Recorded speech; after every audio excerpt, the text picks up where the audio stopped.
Well, I've had a neat day in Porto, got my shopping done, back here having a beer. What I want to do is I want to talk to you about something that I reckon could change your lives.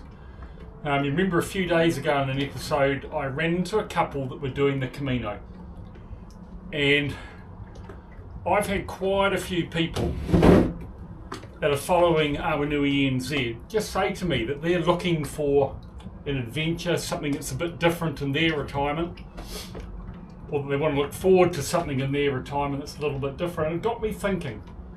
Fiona and I did the Camino in 2013, 2016 and 2018.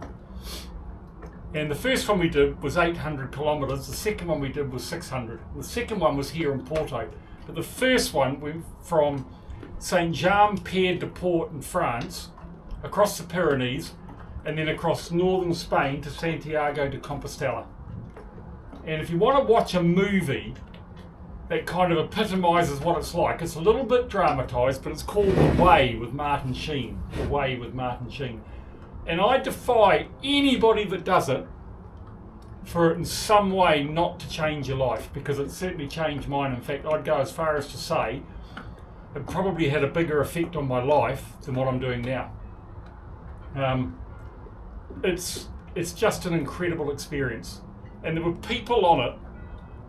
Well, the youngest was a newborn baby with mum and dad, and the eldest person that we saw was 95, and everything in between. It's a pilgrimage, but it's your personal pilgrimage. It's not religious. It's about you going there and spending about a month and a half, sometimes 2 months, sometimes 3, walking 800 kilometres. And I would do the French Camino, which starts in the Saint-Jean-Pied-de-Port and goes across the Pyrenees. That is, I think that's the quintessential Camino.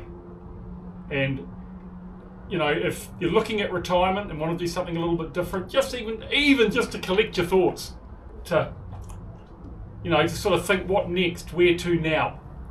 It's the most amazing adventure and something that will change you. And it'd be great to do it with the one you love. I think it'd be fantastic to get your children to do it. Your grandchildren even. There was a dad there with his granddaughter. Granddad there with his granddaughter. That was pretty amazing. That made it pretty special, just seeing them out doing the Camino. And I've decided I want to pay for all my grandchildren at some stage to do the Camino in their lives. So hopefully, when they get to a kind of an adult age, maybe finished university, maybe even before they go to university, they might want a gap year. Well, I'd love to shout them the Camino. And honestly, you know, it is a little bit more expensive, but it's not really a huge amount more expensive than just living at home. You can stay in the albergues. They're only about 8, 10, 12 euros a night. When Fiona and I did it, I was still working, we're on a good income. We decided, no, we're going to take the absolute minimum amount of stuff. So I had 4 and a bit kilos on my back, or 9 pound, and Fiona only had 3 and a bit. And our attitude was, we'll buy it if we need it. So we went with the clothes we were in and the clothes we were going to walk in. And when we finished walking, we'd wash them. When we got up in the morning, we'd wash the clothes if we needed to from the night before. And I would recommend you go in early May. And that way you've got nice weather. You don't have to take all the cold gear. But if we needed it, we were going to buy it. So if we've forgotten something, or there was something that we really felt we needed to do the Camino better, we were going to buy it on the way. And we stayed in really nice places. I mean, we stayed in the side of an old city wall that had been turned into an Airbnb. So we probably did it a little bit more expensive than most. We ate in really nice places, but you don't have to do that. It doesn't take away from it. So, yeah, I think anybody could do it. I want to tell you a few stories about the Camino that I think might just convince you that it's something worth doing if you're just looking for that adventure in life. Well, the first one is that after we did it, I got back to work and you're flying along, and I just couldn't help but talk about it. Anybody I met, and if they asked about it, you know, in the end, half an hour later, I was still rabbiting on. And a few guys from work did it, and they just loved it as well. We talked about it at home. In the end, our 3 boys, their mate, and our nephew went and did it. And if you said to them now, come on, I'll shout you the Camino, or we're going on the Camino, do you want to come? They would all just love to come. Our daughter Renee, she wants to do the Camino. She wants to do that before she comes back home to New Zealand, if she comes back home to New Zealand.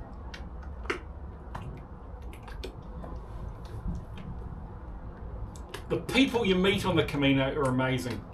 They're all there for their own special reasons. Like, I don't know, they're just there like Fiona and I were to experience something with the person you love, the person you're married to. Some people were there because they'd lost a loved one.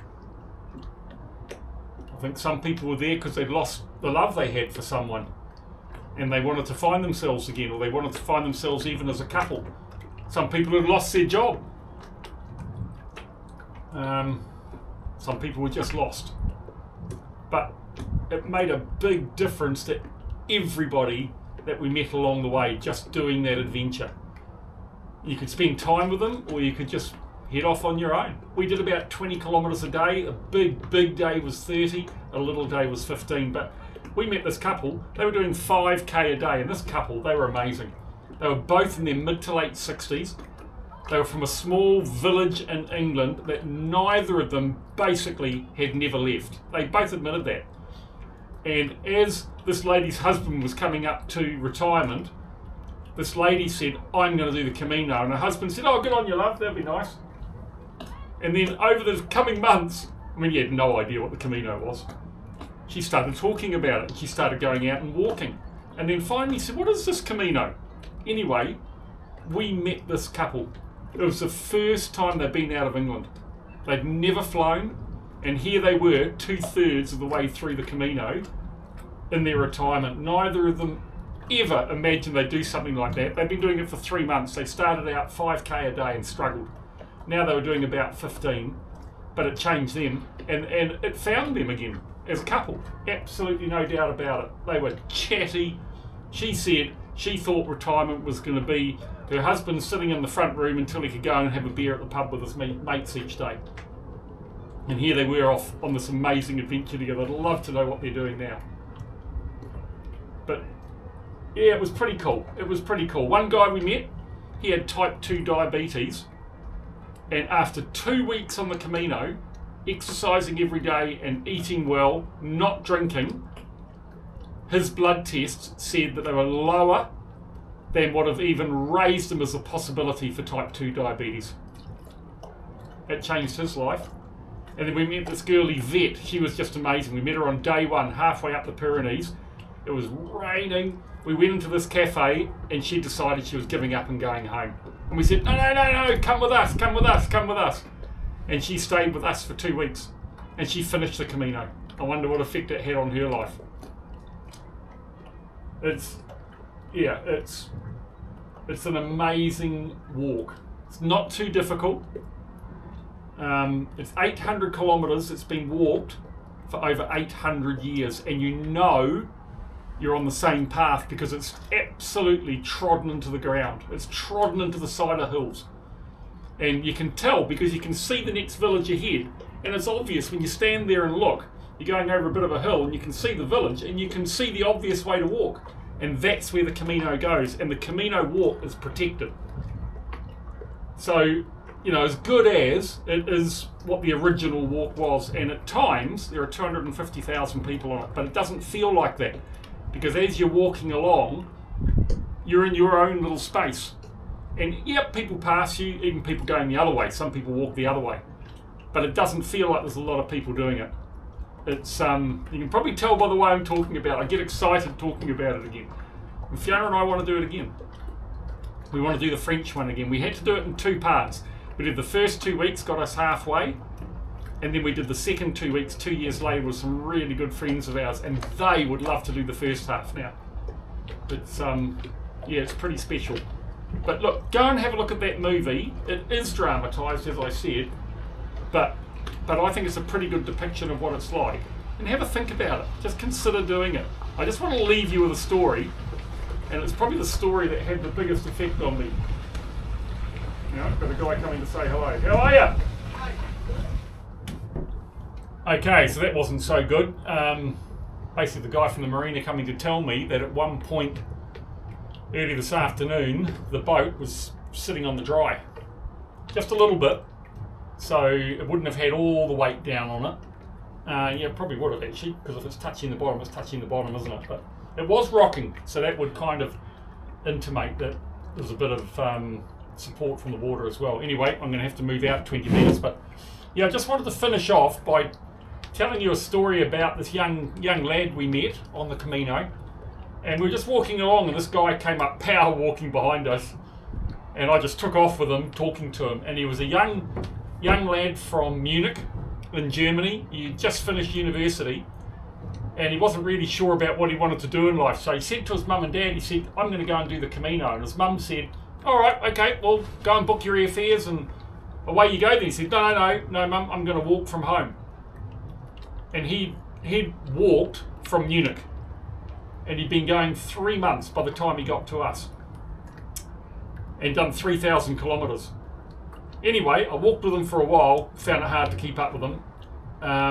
In the end, I asked him a question, and I said to him, if you had to sum up your experience so far in one sentence, what would it be? And I'll never forget what he said. This is what he said to me. He said, when I get home, my parents will recognise me, but they won't know me. And I just thought, you know, for 3 months of walking, just a beautiful summing up of what the Camino does to you. And you know, I started by saying that I defy anybody that does it not to be different when they finish. It's a challenge. First third is hard physically. Second third is hard mentally. And the third is very spiritual. It's just where you kind of let go of everything in your head and things just become clear. It's it's pretty cool. It's pretty cool. So do it. If you want an adventure, the Camino from Saint-Jean-Pied-de-Port in France, across the Pyrenees to Santiago de Compostela. I hope you enjoy the little bits of footage that I put in from our time on the Camino as well. It was, hopefully it depicts what it's like, and watch the movie. Enjoy the movie.